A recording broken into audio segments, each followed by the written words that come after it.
Боби Радулов, няколко дни след кръг от Световната купа в Италия, разкажи как премина състезанието за теб и за твоите състезатели. Състезанието мина доста добре, представяха се очакваното, нивото беше супер високо, както на нашите състезатели, така и на състезателите в целия свят. Ние се състезаваме предимно в стил point fighting, както знаете, и този стил като цяло в света е много разнообразен и много масов. Става все по-масов, хората все повече го тренират и нивото беше изключително високо.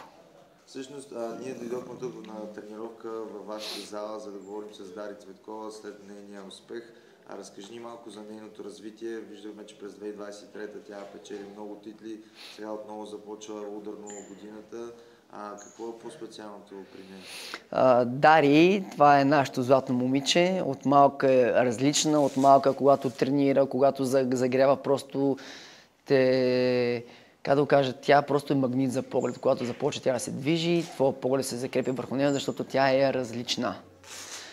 Нейното желание за игра, нейния хъс за игра, нейната мотивация да е в залата тук просто ни пали да се занимаваме с нея, да тренираме с нея и съответно да даваме всичко в нея и да влагаме в нея, тъй като тя е наистина златно момиче. Казвам златно момиче, защото Дари няма загуби. Тренира и се представи уникално на всеки един турнир.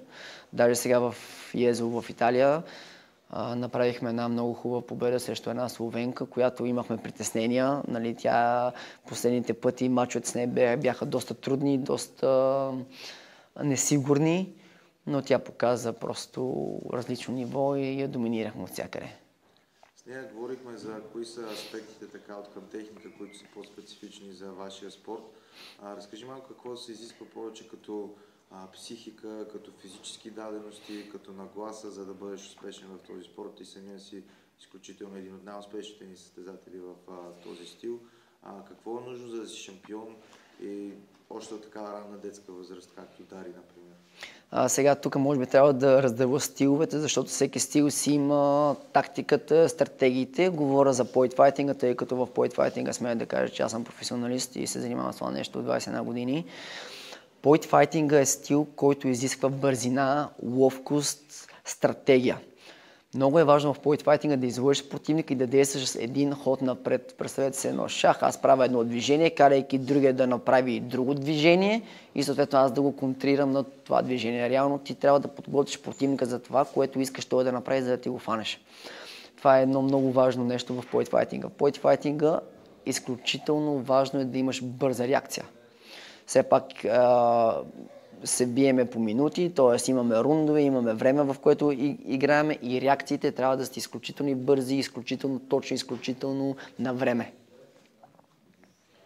Относно физическите дадености, какво трябва да има един спортист, за да бъде успешен? Говорихме преди малко, че трябва да е висок, трябва да има дълги крайници.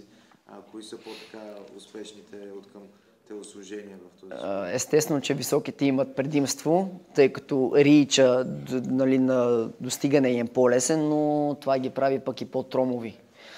Така че да, по-лесно е да си висок, по-лесно е да имаш по-голяма дистанция, но за сметка на това пък си малко по-тромав от по-нисичкия, който всъщност се движи по-ниско по татамито, той е по-пъргав, той е по-бърз.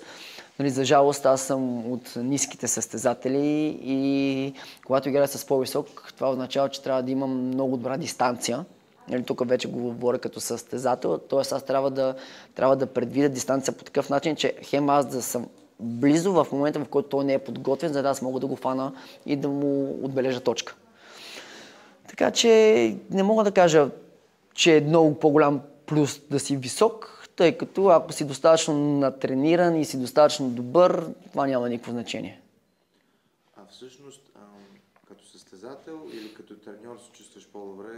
Виждали сме те така, че си изключително щастлив на успехите на твоите възпитаници, но пък и ти самия като печелиш и по пресконференции, по летища и така сме те посрещали, сме виждали, че също си изключително щастлив, така че ми е трудно да кажа кое те прави по-щастлив.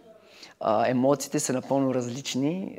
Първо ще говоря за емоциите като състезател. Това да си като състезател, за мен лично е борба с със самия себе си. Тоест, аз реално трябва да се боря всеки ден, да не ходя по дискотеки, да не излизам с приятели, трябва да се боря, да съм тук в залата, да тренирам, да давам всичко от себе си, за да всъщност на турнира да покажа максимума.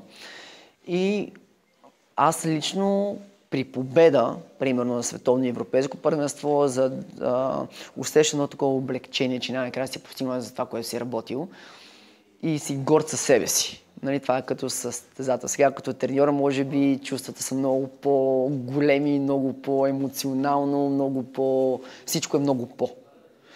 Казвам го така, защото на миналата година в Турция на Европейското първенство аз имах щастието да живея 6 европейски титли с моите състезатели и това, което направи Дарина Цветкова, всъщност беше за мен едно много голямо удивление, тъй като тя за първи път се пусна в друг стил, т.е. тя професионализва поетфайтинга. Там бяхме сигурни, че тя ще стане първа, независимо, че матча потръгна по начин, по който ние не очаквахме.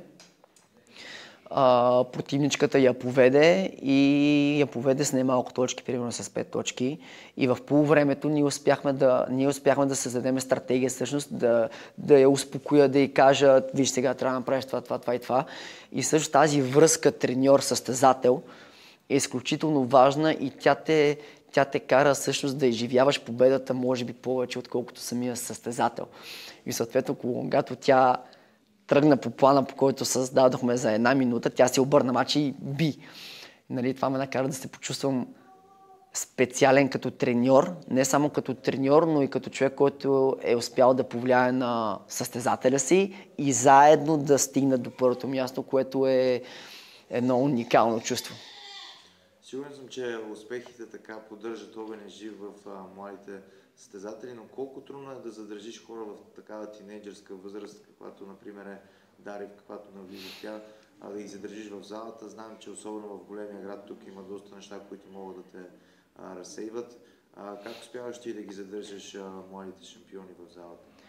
Мотивацията е най-важна. Тоест, нашите тренировки са профилирани, състезателни, ние не се занимаваме масово, ние обичаме да създаваме шампиони. Обичаме да създаваме шампиони, според мен точно това мотивира децата да са тук с нас, да са при нас, да изграждаме едно семейство, тъй като ние не сме просто състезател-треньор. Нали, ние изграждаме връзка, която е и приятелска, която е лоялност. Тоест, ние спрямо нашите си деца създаваме семейство. Аз Дария чувствам като мое дете, вече съм и баща и знам какво е чувство да имаш дете. Чувствата са напълно еднакви. Тоест аз Дария имам като моя, както всички деца, които тренират тук с нас и може би това ги кара да идват в залата, да посещават тренировки, независимо, че са изморени, независимо, че са болни, независимо, че нямат желание. Нашата позитивна енергия и това, че нон-стоп ги подкрепяме и винаги сме с тях, според мен ги потиква да са тук с нас в залата, за да тренират и заедно с тях да изкачваме върхове и да покоряваме и нови неща. А какъв е начин да се вкарат повече момичета, конкретно момичета, говоря като Дари така в залата, защото всички си мислят за кикбокса като един кървав спорт, само мъжки спорт, но виждаме, че имаме дами шампионки дори на високо спортно ниво, като Дакота Дичева, като Теодора Кирилова, дори в кикбокс и в муай-тай. Те ли са примера за това, че може и момичетата така да бъдат успешни и у нас в такива спортове? Да, те са примера, за да потикват всъщност женския пол, момичетата да се записват на бойни спортове. Най-малкото е, че всъщност едно момиче, малко или много, трябва да може да се защитава на улицата. Нали, според мен всички тръгват с цел самозащита, но вижте, поетфайтинга и по-леките стилове в кикбокса всъщност са една много добра база за какъвто и да е вид спорт след това, тъй като ти учиш абсолютно всички техники с крака, с сърце, изграждаш дисциплина. Нали? Това нещо и в бъдеще ще ти помогне, както и в училище, така и примерно като родител. Но тези момичета всъщност показват, че спорта кикбокс не е само за мъже, тъй като в днешно време даже има повече мъжки момичета, отколкото момчета според мен. Тоест момичета са много по-активни даже напоследък в този вид спорт. тези, които искат да тренират кикбокс, тези, които гледат това интервю и си кажат, искам да тренирам с тези хора, как могат да ви намерят? Много лесно могат да ни намерят, като напишат Борислав Радулов в Instagram или в Facebook, съответно ми изпратят съобщение. Имаме и сайт Kickbox, така че просто пишат Борислав Радулов и се свързват с мен и вече им даваме цялата информация, която им нужна. А всеки ли е добре дошъл? Има ли значение възраст, килограми?